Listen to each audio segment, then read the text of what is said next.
Kupchan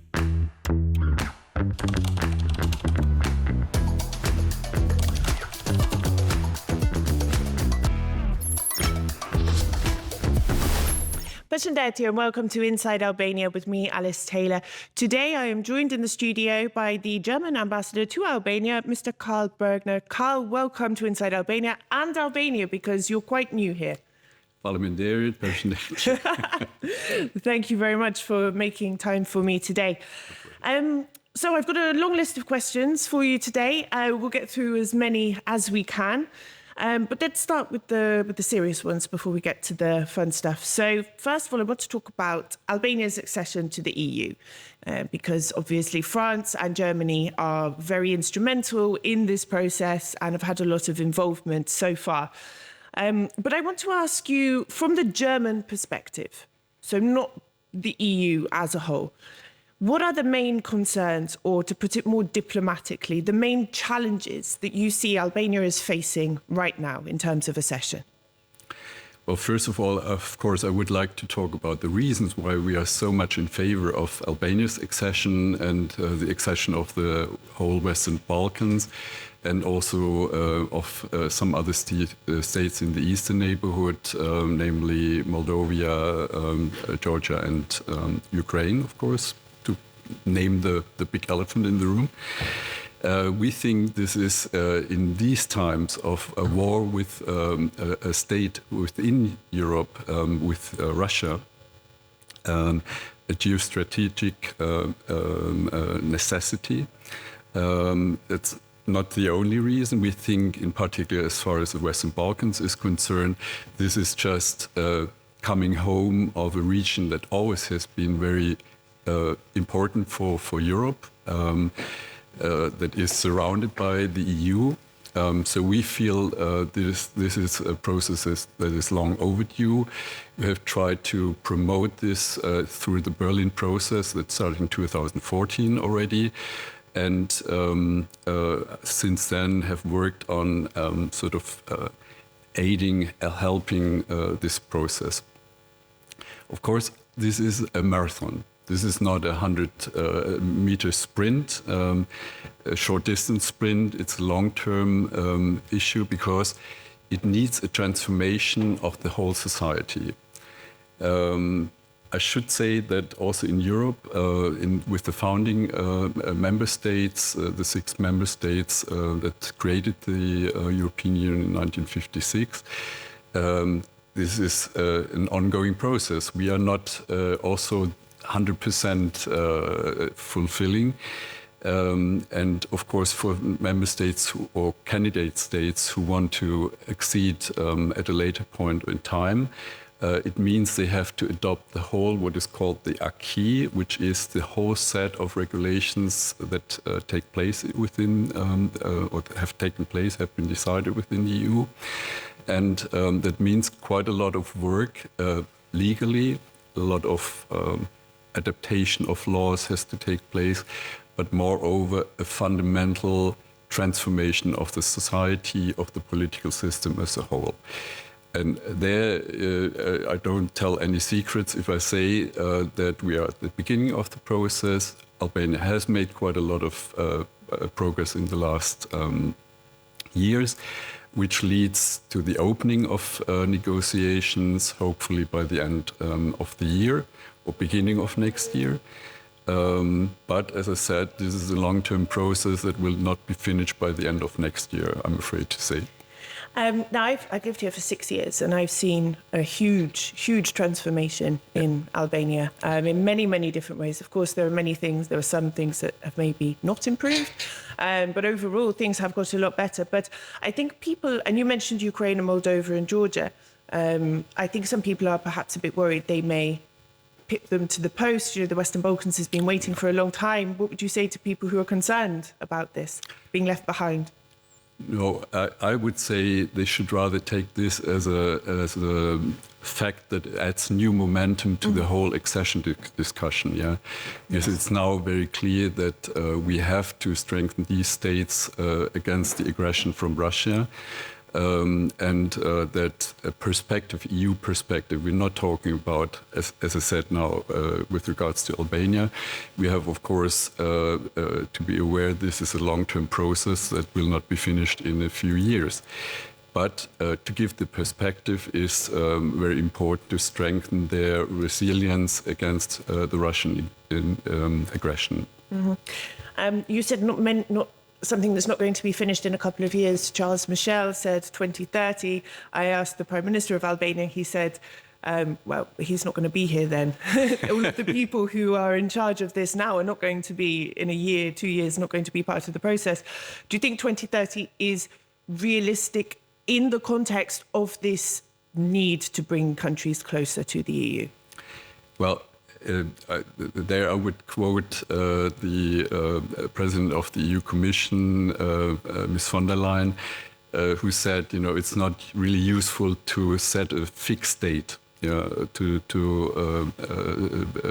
mention a time or a year like 2030, because if everything works very fine and nicely for Albania, they may have completed the process even before. Yes. And then we would not want to work till 2030.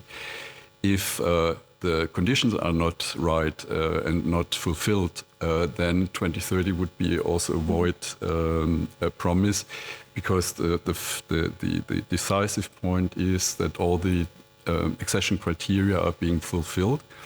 And that maybe in 2030, let's hope for a quick development like this, but it may be 2031, 2032, a little bit later. This doesn't matter as much as the question of how do we proceed in the process.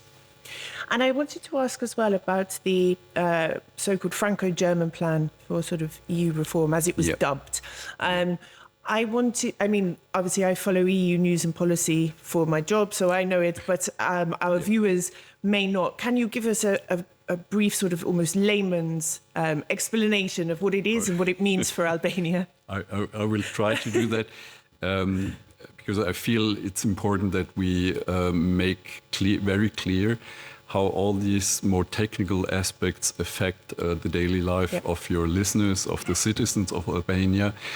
And what the initiative that you're referring to has to do with internal reforms in the EU. We are now 27 member states, with the possible accession of the Western Balkan states, plus the 3 other states I mentioned. We would be 36 member states. And it is very clear that the decision-making process within the EU has to be reformed as well. So what we want to do, some people are a little bit afraid that we want to condition the accession to the internal reforms. And of course, everyone knows that internal reforms are very, very difficult. In particular when they need treaty changes. Yes. Treaty changes, we have had several experiences with a constitution, European constitution that had to be revised, and treaty changes in the early 2000s that were rejected by referendum in France and in the Netherlands. So I think everyone is very careful not to go into that direction. But we feel that within the present rules of the EU, there are meaningful changes possible that will enable the EU actually to perform and to make decisions, forward-looking decisions, also without treaty change. And to that regard, it is necessary, first of all, to start a discussion within the EU on this process. My foreign minister has, with this objective, with this intent, commissioned a paper of a Franco-German study group to draft proposal, but really sort of very practical sort of proposals, how to change, how to reform the decision-making process within the EU. And basically we're talking about getting away from a majority, from a unanimity process, where one member state can block and bilateralize or sort of Europeanize bilateral issues. I think Albania and in particular Northern Macedonia have some experience in that, and this is something we want to avoid for the future. So this group has presented a paper, made very practical, and Germany is willing actually to give up part of the veto power that it has right now because of the unanimity. We think all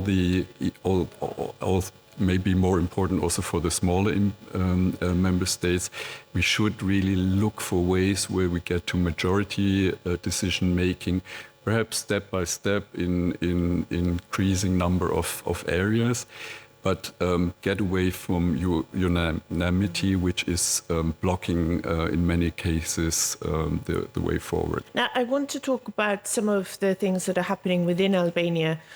At the moment, a couple of weeks ago, I mean, you've been here, I think 3 months now, just over, and you would have seen what's been happening in Parliament recently. We have problems with the opposition and the government in Parliament, and there was that incident with a fire, and the opposition is divided, and they're arguing sort of over who's in power. And you have on the one side, Albania is making progress in lots of areas. It is moving closer to the EU. It's opening negotiations. But we have this problem going on at the moment with the opposition and in Parliament. And I'm wondering how this is interpreted in Berlin, if this is seen as part of a bigger problem or something that can be solved, and what role internationals can have in helping maybe reconcile the situation in some way. Yeah. Well, I would answer on a more sort of on higher, let's say, level of or higher perspective. We feel, as I said, that the EU accession process is a transformation process, which means strengthening of democratic institutions. Parliament is, of course, an important institution. In our system, also parties play an important role as transmitters of the people's wishes. So in the end, we're talking how can the wishes of Albanians, of the common man on the street, if you will, men and women on the street, of the cashier in the supermarket, of the taxi driver, how can they be best transformed into policies? And we feel we have developed some standards within the EU member states in the last 50, 60 years that we do not want to impose. It's an offer. If you want that, you can accede to the EU, but it's also some kind of a package deal. If you want to join, you have to accept this framework of institutions, as I said. Has to do with rule of law, has to do with the functioning of a justice system, policing, fighting of corruption, etc. And without, we are not the headmasters who give marks on that, but of course, I think everyone who lives here in Albania knows that there are issues that need to be addressed and remedied for the sake of the common people. Yeah. There, as I said, the role of parties and the role of the parliament as a controller, if you will, of government is also important. So we would like to see a strong opposition that can play this role, can be a counterpart of the government. And in particular, a constructive opposition that develops alternatives to the government positions, perhaps points out where perhaps the perspective of the government may be or not too narrow, and point out other issues that need to be addressed within the framework of governing. and play a constructive role. This is what we want to see. So we will not, and you mentioned the internationals, we as German government, we will of course not interfere into Albanian politics. We want to preach democracy and the Albanian people and the Albanian politicians and political system to take ownership. Yeah, this is what we want, take ownership. And there, obviously, it would be better if the opposition would be united and stronger to be a real counterpart. I think this would also be good for the government. And this is not a political position that I'm taking, that I prefer some of the parties over others, but rather a mere fact if you look at the institutions. So I want to talk about something else to do with the economy, German investments and bilateral trade. What is the status of that between Albania and Germany at the moment? Is there room for improvement? And if so, in what particular areas? Yeah, I personally think there is room. I've served in other countries, obviously, before, large and smaller countries, third world and within Europe, in the US.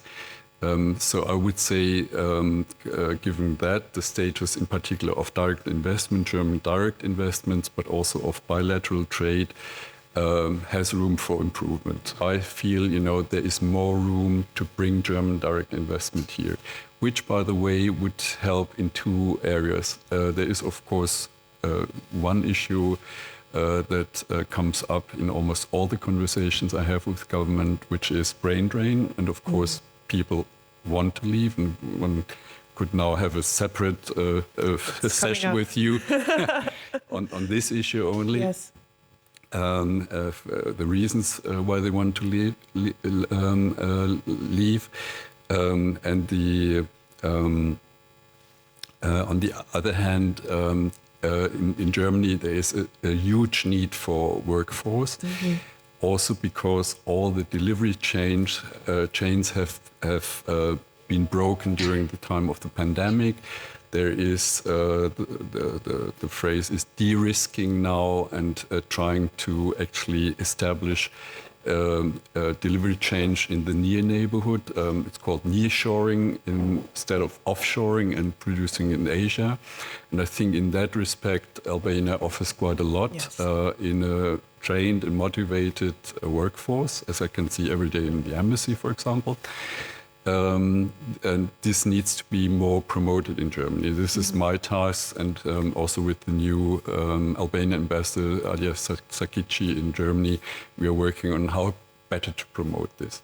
What about tourism? In England, in the UK, the last year, all the newspapers have been talking about how wonderful Albania is, and people maybe that I went to school with and 3 years ago didn't have a clue where it was on the map are all messaging me like, do you know a good hotel here, or we're coming next year? Is it like that in Germany? Is Albania starting to become popular? Is it like the cool place to go on holiday? I think that has started a little bit before, but it's obviously now it's sort of mainstreaming. The numbers of tourism from Germany has increased, has doubled only in the last year. We have something like 250,000. Wow. And I coincidentally, after arriving here, I sometimes, if I hear German language here in the Kavaya or wherever in the city, I tend to talk to people and ask, what brought you here, if it's a group, how did you get here, and who organized this. And it's increasingly known and popular in Germany. Even more so, of course, from Italy, from Spain, I heard, Britain, as you just mentioned. Where I wonder what will happen next July and August. It's definitely a season where I will not go to the beach. No. I'll go find a mountain somewhere to hide for the summer, I think. All the diaspora coming back as well. Yes. So I think the challenge is not so much to increase the overall number, but to more evenly distribute them through the year, to extend the season, to find other destinations. And I've traveled not enough, but I saw a little bit of Albania. There's so many interesting places where people could go who are also culturally interested.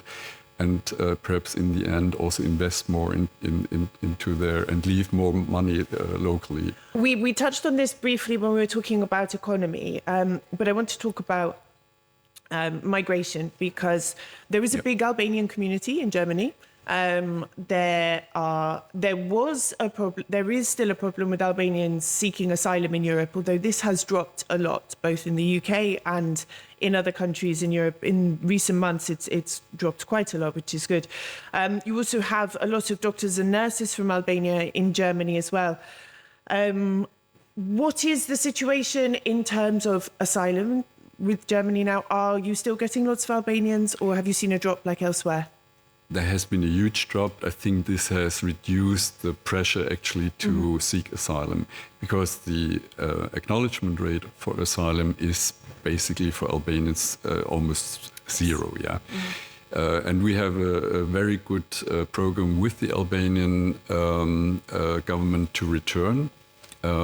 We think we're now talking about, let's say, several hundred a year that are being brought back. Asylum seekers that have been rejected and they have no permission actually to stay longer in Germany. And we have programs where we help them actually to establish themselves, settle themselves once they come back here. Some of them have stayed for a longer time in Germany, but they get some funding actually to start a new life here in Albania. And I think that has been quite promising. The Albanian government has been very, very helpful. It's one of the few countries in the world where it works to that extent, really good. And from my point of view, this is, of course, now, apart from asylum seekers, a model we could follow in the area of work migration, yeah. As you mentioned, lots of doctors and nurses are working in Germany, and what we would like to see is giving them a perspective also to return after some time, or at least to make their knowledge, let's say, if we're not talking about doctors and nurses, but let's say engineers, they could open branches of their companies. There are successful Albanians in Germany. They could open branches here. We're talking about direct investment, because I think direct investment and create jobs here in Albania is the best answer to brain drain. If people feel that they have perspective here, a life perspective, and I feel this consideration, should I go or should I stay, is becoming increasingly relevant once people have children. That's what I feel. Once they have 1, 2, 3-year-old children, and then they look into the future. That's when a lot of my Albanian friends have left, when they've had children, then they leave. So to try to open perspectives here, to create job possibilities, also through those who have left already. I think there's no way we can prohibit them from coming to Germany. I mean, we cannot on one hand ask for freedom of movement of persons and goods, etc. within but not you. Exactly. And within the European Union, we want also a transfer of knowledge, etc., and young people actually to study abroad, for example, acquire different experiences abroad. So I think migration is not a problem as such. It's basically, I think, a good thing for the exchange of experiences, but it cannot be one-sided and unilateral, just in one direction. It should be sort of reciprocal. Yes. And I guess in your position as well, you must meet a lot of Albanian people as a part of your day-to-day work. And how do you respond to people when they say, I want to leave, there's no future here, there's no opportunities? I always try and say to people, you have to make opportunities, the grass isn't always greener, but that's all very easy for me to say as a foreigner who can live almost anywhere, So how do you try and encourage people to stay? That depends a little bit on the perspective. Is someone, because my feeling is some are, when they talk to me, they are already decided, yeah. Mm-hmm.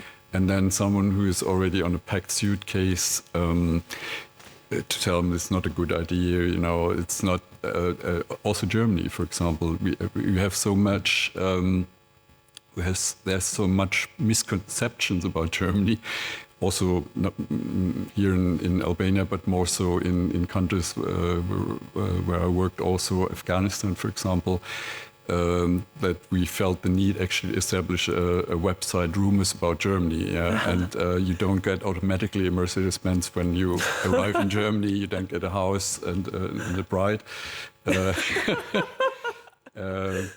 I think this Albanians... We love, but this is what people...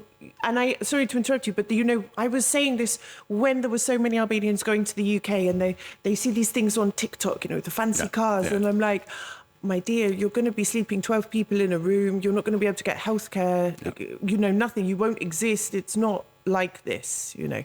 Yeah, so you have to create sort of realistic expectations from those who want to leave, but those who are more in the process of consideration, I would say, also look at the changes that, I mean, you mentioned at the beginning the changes you have seen only in the last 6 years. And I promise really that my government will do everything that this trend, this dynamic, this momentum of transformation here in the country will continue. And that, as I said, it's not useful actually to name precise dates, but in the next 10 to 15 years, this will be a different country. Yes. And a country that is very worthwhile living. I mean, there's a reason why so many tourists come here, yeah? Mm-hmm. And I mean, I understand... And foreigners like me. Exactly. And I personally love to live here, I mean, because the country has really this incredible blend of Mediterranean climate, Mediterranean culture, eating culture as well, hospitality, friendliness. These are not stereotypes, it's something I can feel, yeah? Yes. And that people probably miss when they go abroad, yeah. Yes, especially if you're from our part of the world, which is not quite as friendly or known for its good weather, or, you know. Exactly. Yeah. Actually, this is what I wanted to ask you as well. I wanted to ask you a few questions about how you feel living here, because you know it is your first 100 days or so, and I'm interested in your perspectives as well. So, what did you expect when you first heard you were being posted to Albania, and what was your sort of impression within the first few weeks when comparing the two? First of all, I'm perhaps an exception because I really wanted to go here. Mm-hmm. And I should say for my post, there were 75 applications. That's what I was told. So I feel really privileged. That's interesting. Which also shows, by the way, and lots of reasons. I mean, for me personally and professionally, of course, it's the combination of it's a politically interesting country in the Western Balkans with all the problems, with the history. Mm-hmm. It's it has interfaces, let's say, cultural interfaces to the south, to Greece, to the Ottoman Empire historically. Very rich culture and history. It has, as I said, this Mediterranean flavor that I enjoy a lot, so I really wanted to come here. So, frankly speaking, the good thing from my point of view is that it's actually been like this, that I found it, that my expectations were not too high and too rosy or too much of an illusion. But that I met very, very friendly Albanians, actually, who offered their homes for me and my wife, that I even, after such a short time, I would call friends. And so that's really the good thing there, because your question insinuated a little bit that I might have been sort of positively surprised. for me, the positive surprise was it was really like I expected. Yeah. Mm-hmm. But that's really interesting that there were so many applicants for the position. Yeah. That's, I think, viewers would be quite happy about that. I don't know how. That's probably not an official information. Probably I shouldn't even have said it here. But it's also not a secret. But I take it as a sign how many people would love to come to Albania. We have no problems actually to fill posts here, as, for example, in a previous position. I can imagine there are other countries where perhaps there are not so many people enthusiastic to be stationed there, because of we have more problems, various things. So I want to ask you as well, is there anything you find challenging? And I know as a diplomat you can't really say, but is there anything that you find a bit difficult about living here or challenging or... Let's say road transport is an issue. If you have a motorway, let's say, for example, which I use frequently from here to Durrës, and it's hard to make that in under 45 minutes, for 35 kilometers. And with low blood pressure. Exactly. Lower blood pressure is probably the issue. I would say 98% of the Albanians drive carefully and very good, but the 2% who drive like maniacs, like they are in a video in a video game, make life hard. Yeah. Yes. But also not for me only. But no, I'm always a passenger. I don't drive, but I normally just do this sort of when you autostrad. Also, I want to ask: you speak Albanian? Are you learning? Hawash. It's difficult, isn't it? It's the easiest language to learn. I have not the ambition actually to do the next interview already in Albanian, but that by the end of my stay I can make small conversations. Yes, I think Albanian people, they like even a bit, Exactly, and they're really, so happy. They're surprised if you can say anything at all, because it is a very difficult language. Now, I know you've just started your time in Albania, but looking ahead over the following years, what are your key focuses? What's the impact you want to make here? As I said, it is actually to make a meaningful and a tangible contribution to this transformation process. This is in our interest, in the German interest, in the interest of the German public. I should say that we invest quite a lot of bilateral aid here, not aid, economic cooperation in Albania. It's really the largest bilateral partner of Albania in this respect. And I always have this vision of the cashier in a supermarket in Germany who, in a minimal part of her salary and her taxes, pays also for this. And I want this to work. I want this to work for the taxpayer in Germany, but also for the taxpayers in Albania, that they will, after 4 years, say this transformation process has continued. It's a bit better. The doing is all by the Albanians themselves. As said, we do not impose. And I really have to acknowledge the hard work of many people in ministries, etc., who have to change statutes, devise new laws, etc., to implement all this. But my hope would be after 4 years that one can see a meaningful transformation, a slightly improved living conditions for everyone here. And we have that on film, so when I interview you at the end of your mandate, we can... you can. I can put you on the spot about it. God, thank you very much for your time today, and I wish you a wonderful stay in Albania. Thank you very much. Falim in the Herit, Mirpashim and Shiemi.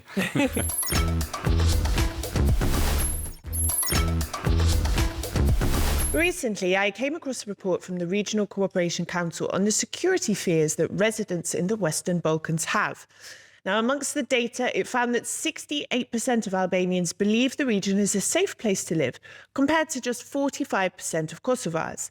Some of the biggest threats of security perceived by residents in the region included terrorism, organised crime, weapons trafficking, and ethnic conflict along ethnic lines.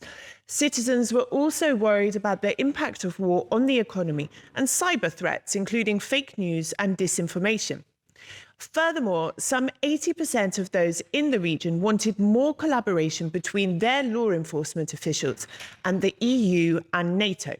I am joined today online by Charles Kupchan. He is a senior fellow at the Council on Foreign Relations, a professor of international affairs at Georgetown University in the United States, and a former security advisor and official in the National Security Council and US Department of State in both the Obama and Clinton administrations. He has also taught at Princeton University and written multiple books on international security and foreign and international policy. Good afternoon, Charles. Thank you for joining me today. Now, NATO has committed to upping its presence in the region, particularly in Kosovo, but there is a feeling of a sense of appeasement towards Serbia.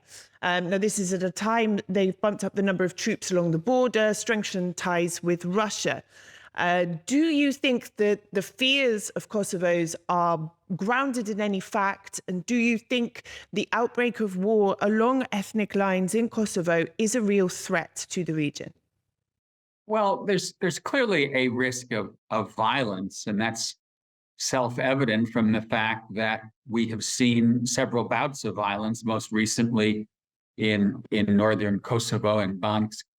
And you know, the situation in Kosovo has not dramatically improved since the country declared independence. And in fact, I think we've seen some backsliding of late, in which the government in Pristina has taken certain actions, such as trying to change license plates, identity cards, seating mayors in the north, despite the fact that they were elected by a tiny percentage of the population. These are deemed provocative by ethnic Serbs and by Belgrade. And as a consequence, a very constructive proposal from the EU, which has been on the table to normalize relations, is stuck.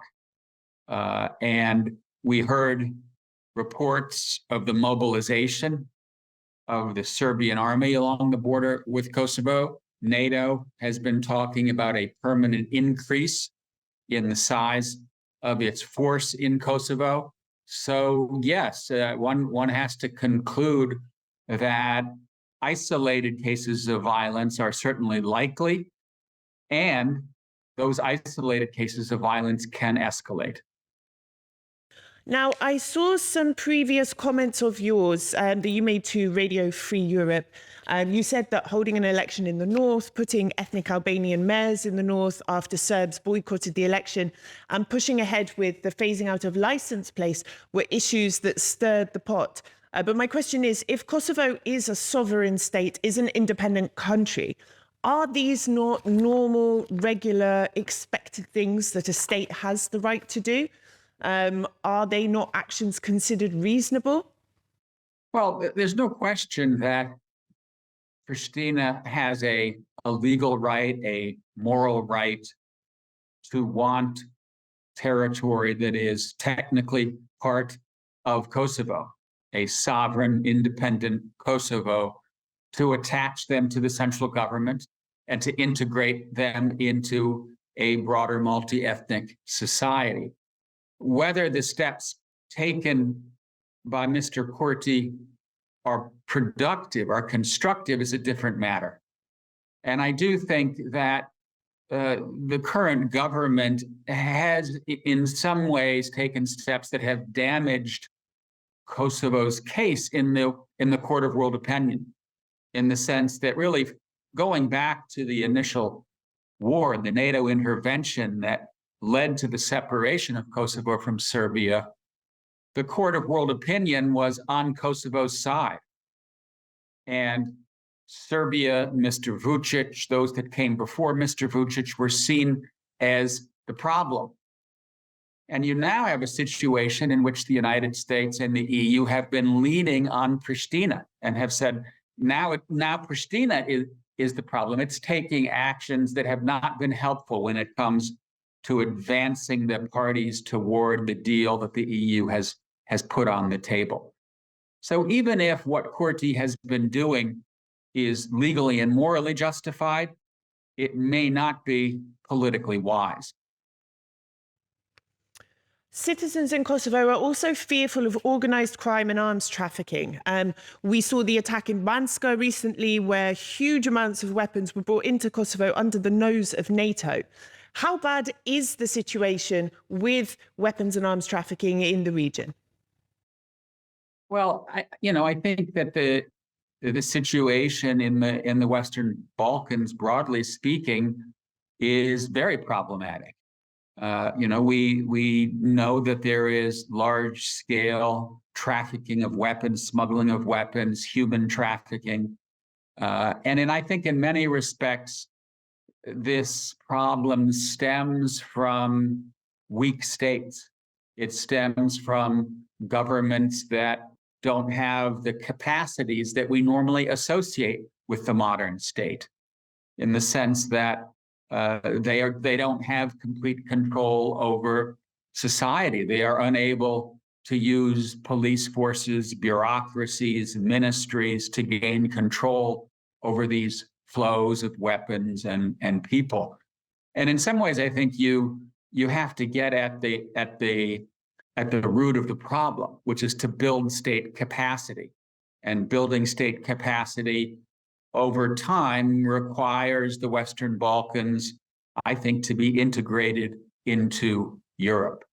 And that's why when it comes to Kosovo and Serbia, when it comes to the relationship between Republika Srpska and Bosnia and Herzegovina, these are issues that cannot be let to fester. And that's simply because they don't pose a risk just of ethnic violence. They also make it very difficult for governments to build state capacity and to create the functioning institutions that are needed to get control of illicit flows of arms and people. The report also found that 80% of respondents want more collaboration between law enforcement and NATO and the EU. Obviously, Kosovo, Albania as well, they want EU membership. Kosovo wants to be a part of NATO. Do you see this as a reality in the next 5 years, 10 years for Albania and Kosovo? Well, I do think that the Western Balkans, which received top priority in EU and NATO policy in the 90s, in some ways fell off the radar screen, mainly because of 9/11 and the switch in focus to the Middle East and the counterterrorism mission. More recently, we have the Russian invasion of Ukraine, and now a terrible war that's unfolded between Israel and Hamas. And as a consequence, I think that Washington, Brussels, European capitals have been distracted. But I also think that the trouble that is brewing in the region has garnered a new urgency in the West. You have, I think, in the Biden administration, a group of individuals that are Atlanticists by nature, including the vice president. The vice president has, the president, including the president, Mr. Biden, who has been very involved in the Balkans for quite a long time, and the people around him. And I think in Europe as well, you're seeing renewed engagement. And so I think that the region has suffered from the neglect that have come from Washington and the EU, but right now I think they're attempting to redress that neglect. And I'm ultimately an optimist. I ultimately believe that the region will end up fully anchored in Atlantic institutions. It's a question in my mind of when this happens, not if this happens. And that's in part because a number of the states of the former Yugoslavia are already there. they're in the EU, they're in NATO, or both. And as a consequence, the neighborhood is one that I think is oriented to the West. Now, the Russians are mucking around. They're trying to prevent that. They don't miss an opportunity to exploit political and ethnic divisions in the region. But I do think that we know where this story will end. It's just a question of how and when are we going to get there. And there is a concern in the region as well that Russian influence and Russia's hand in Serbia could in turn destabilize Kosovo, Montenegro, North Macedonia, and other countries in the region, Bosnia and Herzegovina. How realistic do you think this scenario is? How much of a threat is Russian influence to security in the region? You know, the Russians have long sought to arrest the integration of the Western Balkans into Europe and Atlantic institutions. And whether it is the name issue between North Macedonia and Greece, Montenegro's accession to NATO, the viability of Bosnia and Herzegovina, intelligence operations in Serbia, Serbia's relations with Kosovo, you can find Russia's fingerprints as a spoiler. I do think that the trajectory is one in which Russia is losing its foothold. And that's in part because some of those cleavages that the Russians sought to exploit have gone away. The Russians failed to block Montenegro's accession to NATO.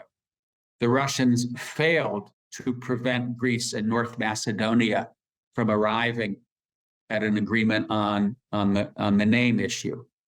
And so I think little by little, Russian influence is waning. And I think the Russian invasion of Ukraine expedites that. Because even a country like Serbia that may not come out and side with Ukraine clearly and side with the West and impose sanctions, they see the same pictures that we see. They see a Russia that has carried out a bold act of aggression against its neighbors. So in many respects, I think what we're witnessing here is the last gasp of Russia's effort to prevent the Western Balkans from integrating into the West. It's not over yet, but I think that we will, over time, see a Russia that is effectively excluded from the region. So from what I'm hearing, overall, you are optimistic that things are going to get better and that risks in the region are going to diminish. Yes, and also I think one has to simply look at how full Russia's plate is. Right, the war in Ukraine is a huge drain on Russian resources and political capital. You then have to say, well, where else is Russia going to concentrate efforts? And I think the answer is, well, the Caucasus, Central Asia. They'll try to continue to keep a hand in Syria and Africa through Wagner. But because of proximity, because of distance, because of where the Western Balkans are, I don't think there's going to be a lot of energy and attention left over for that part of Europe.